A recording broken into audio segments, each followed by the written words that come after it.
So welcome back, and I think it is time to revisit a project which I left you off with before I did my thing, and now I'm back. I am going to proceed with it. Now, I had two projects. One was the Style 8 Big Ben, and yesterday I tried to sort of carry on with it, but because I took the movement apart before that, it all got a bit disorganized and was a bit of a confusing mess. So I just sort of scrapped the recording, but I did get the clock finished and reassembled eventually. But it was a bit of a confusing mess, so there'll be no video on that. If you want to see a video on a Style 8 movement anyway, there will be a future series about one. Probably a slightly earlier version, but the main point of that series really was just to show the difference between the plastic one and the metal one. So now that's out of the way, I've still got another project to look at, which is the very, very rusty Smith's St. Michael one. And yeah, it has not been disassembled yet, but that is what today's video will be. So yeah, I don't know how much of this is actually going to be salvageable. It is very, very bad. I think the hairspring is intact because it is made out of a special anti-corrosion phosphor bronze, which Smiths themselves advertise as being non-corrodable. But the rest of it, the brass, and I think it's mainly brass in there. There might be some aluminium. I'm not sure what the 1959 thing was. I'm actually going to do a bit of research about them and compile together a whole variations of the movement over time and how to date them. But with this one, at this stage, I'm still not quite sure off by heart which bits are aluminium, which bits are brass, because they've all just corroded to grey. But I can be pretty certain that the gear train is made of brass. Maybe the aluminium great wheels are a thing. But yeah, we're actually missing a piece, which is this click spring, and I'm going to have to get a spare one off another clock for this. And I have decided my donor clock for this project is this. This is a 1964 Smith's alarm clock of some description. I'm not sure what the model name is. I think it did have winding keys at one point. I don't know where I put them. Probably on a different clock. But yeah, as you can see, lots of rust and paint loss. And I've got one of the same model as this, but as you can see behind the hand there, the actual paint of the dial has come off, which is not a problem with the other one. Not in such a bad way anyway, and for, it's not as special as the St. Michael one. So I think it's a pretty worthy donor. So I'll just pop this bezel off. And the main thing I'm going to get out of this is something which I do not have many of, and that is a lens. It'd be nicer to have a glass one, because I think it would have had a glass one originally, but this one's plastic and it'll have to do. But it's the same size and it'll fit. Also, we got a nice set of hands on here. I'm still going to use the originals because they're a different style, but I will use the alarm hand because there wasn't one on the St. Michael. So this hands will be used on something else. And this movement is not in a bad condition whatsoever, but I'd like to keep as much of the original as possible. I'd like to not have to use any of these parts, because really the challenge is to get this one working.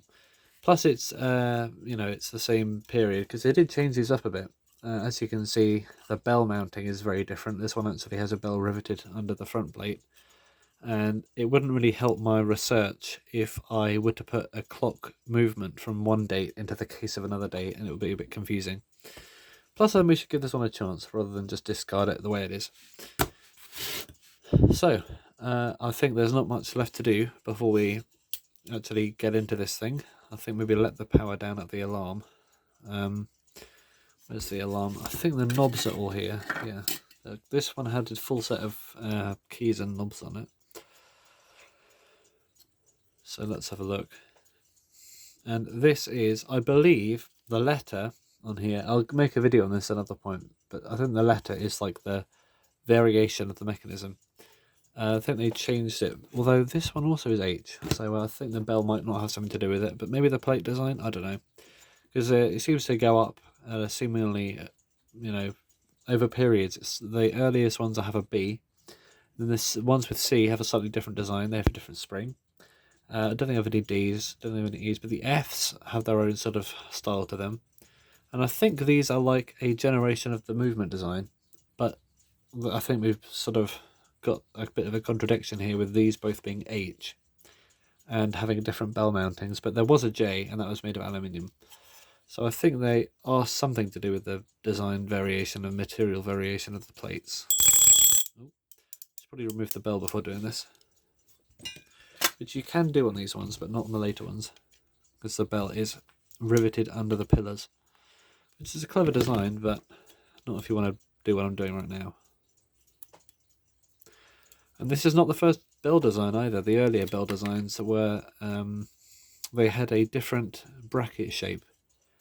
The earlier ones had there wasn't this kink here. It was a straight piece of metal going to the bell and then another straight piece. So I don't know why they changed it to have this kink in there. Maybe they changed the size of the bell. But yeah, all these little details will be something I'll be covering soon.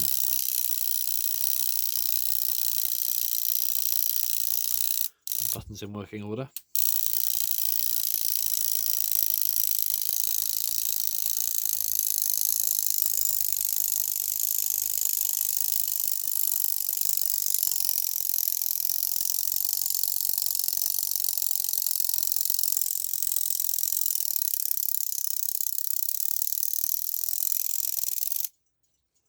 And the springs have a feature where the hammer has a bit of metal coming off it, and when the spring expands to a certain point, it stops the alarm. So I'm just going to move the spring out a little bit more just to allow it to run down.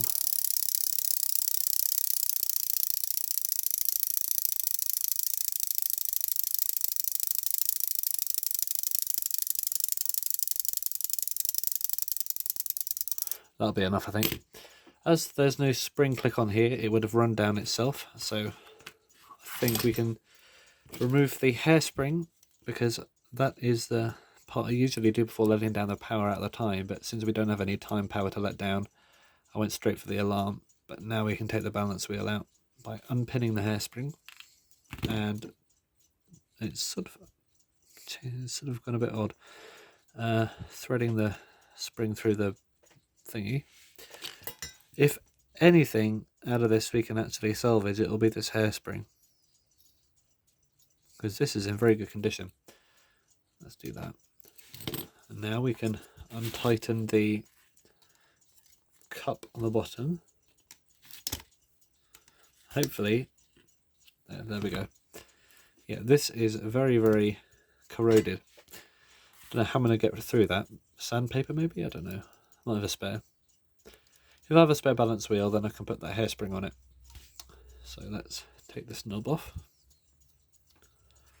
And now for the pesky, where's my screwdriver? Alarm tension or grip thing. Zoom you in a bit. It's that squeaky tripod again. I'm going to try and do the old method on this. Oh yeah, there we go.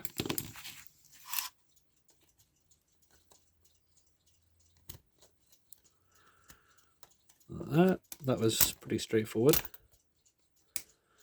Although the rust on here is not going to help much with the separation of the plates, because usually it's a bit stiff around there already, and added with the rust, I don't think it's going to be much of a straightforward procedure.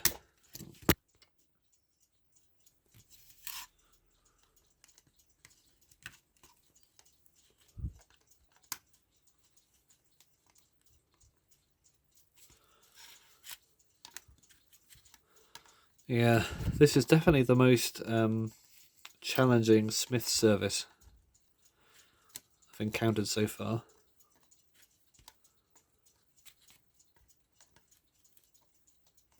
Are we actually turning the, yeah, we're turning the actual pillar in there. I'll grip it with these and then turn it with the other ones.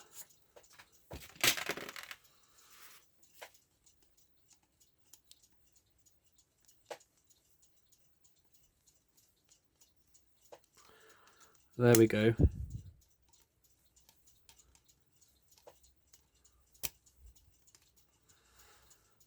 That was a pain. Maybe I will need to take quite a few parts out of that donor.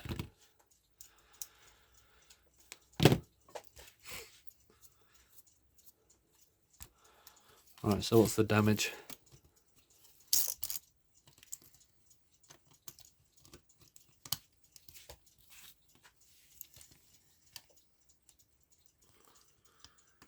It's always this shaft that is too thick.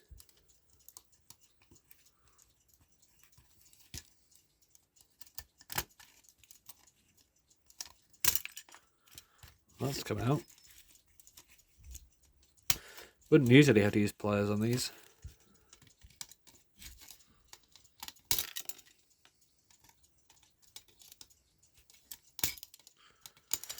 But with this one,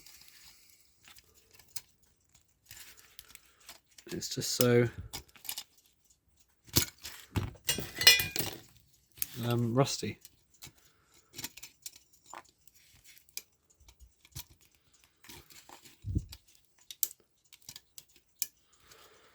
Try not to get that circlip in there either. Take it out. There's a clip under the plate. There we go. Excise it. I think we are getting there.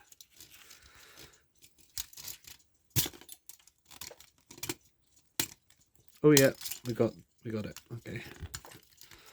Get this one out. Oh, this is a pain, isn't it? Oh. Finally.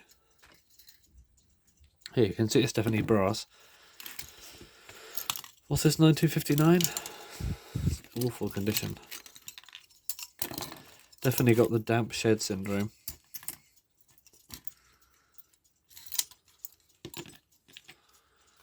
Got this as well, we can take that off. Oof. This is so stuck.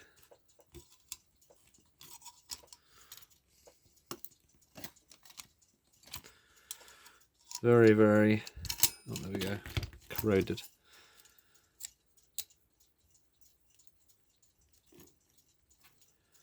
See, this should not be a struggle with the usual movement. Yes, we got it apart. Let's take the cannon pinion off, why not? We can't really, damage this much more than it is.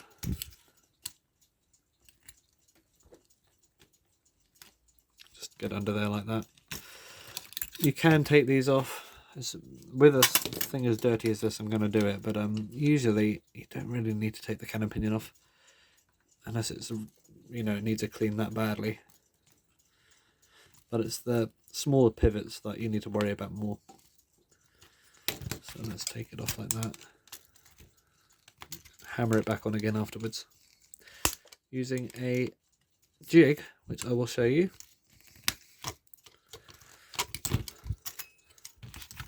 In a minute.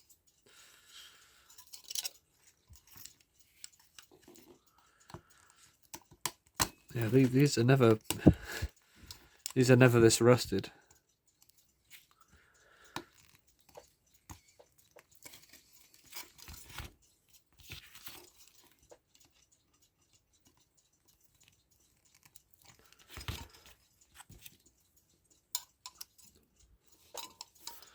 Let's try another pair of pliers in there. Yeah, there we go.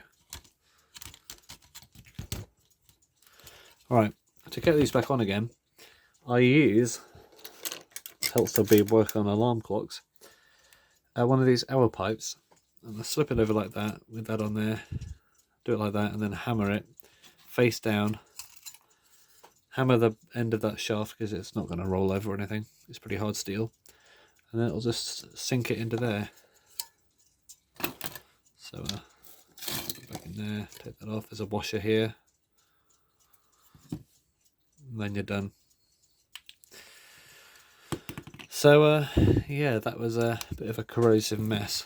So I can also take off these balance cups as well. This one's riveted on, so you can just pop it off like that. You can hammer that back in. And this one is just an unscrewable one. And with a thing as dirty as this, it helps to just take everything off that you can. I'm not going to take these pillars off because that's just going a bit too far, but you can if you don't mind riveting. But yeah, let's start with an isopropyl alcohol swab just to see how baked on this stuff is and how much we'll need to use of the donor. I'm fearing that we might need to use a plate or two. Let's find out. Let's see. Go straight in here with this. This is great for just cutting through the dirt. So once you've got it on, when it's still wet, you let it dry for a couple of seconds, and then, where is it? And then, there it is. You can use a dry cloth and just rub it smooth like that, and it cuts through all the grease and the grime when it's dry, and you leave with this nice smooth finish. Oh, this is fine. That's workable, isn't it? So I'm just going to do that with the rest of this plate, and then I'm going to do it for the other parts, probably off camera, because you get the idea already, don't you? It's the other end of this. Or is this still fine? Use the same end. As long as it's wet, then it's fine. So I'm just going to, as thick as it is, it still works, because if you just keep rubbing it, it's great at cutting through the grime. This is 99.9% isopropyl alcohol. So it's not exactly, medicinal stuff.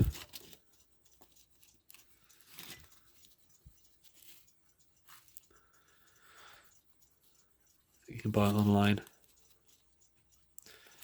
And with the dry thing, and the other side's more important than this, but I'm just doing it just to do this. The other side's where the actual pivots interface, and so you do both sides. Especially where it's built up around the pivots. But then after that, you can go in with a cocktail stick, sharpen it up, dip it in the isopropyl alcohol if you want, but or 3-in-1 oil works as well. And just stick it in those little pivot holes, give it a whirl around, give it a push and a prod, make sure all the dirt is cleaned out of them, and then we should be good to go, because that's sorted, isn't it?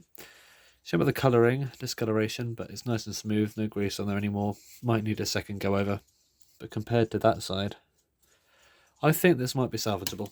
What do you think? I quite like the red brass actually. It's all the coppers come to the surface, I think. Yeah, it's quite nice.